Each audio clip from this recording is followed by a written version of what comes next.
Hello, guys. This is a deep and thought provoking message about people who don't mind their business. Recently shared on Instagram story by Freddie.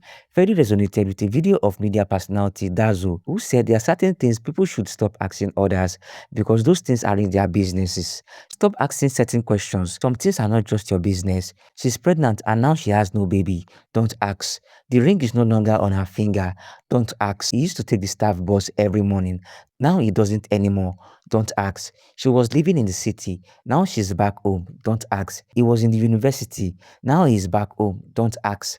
He used to drive everywhere. Now he doesn't. Don't ask. She was preparing for her marriage introduction. Now everywhere is quiet. Don't ask. Nobody owes you an explanation about their lives. Life happens to people for sure. Not every silence needs an investigation, and not every change needs a question. Until someone is ready to share their story, please respect their silence. Sometimes the kindest thing you can do is to simply mind your business. That is just it, guys. Thanks for watching this beautiful video to the end. Love ya much, guys. Take care. Mwah.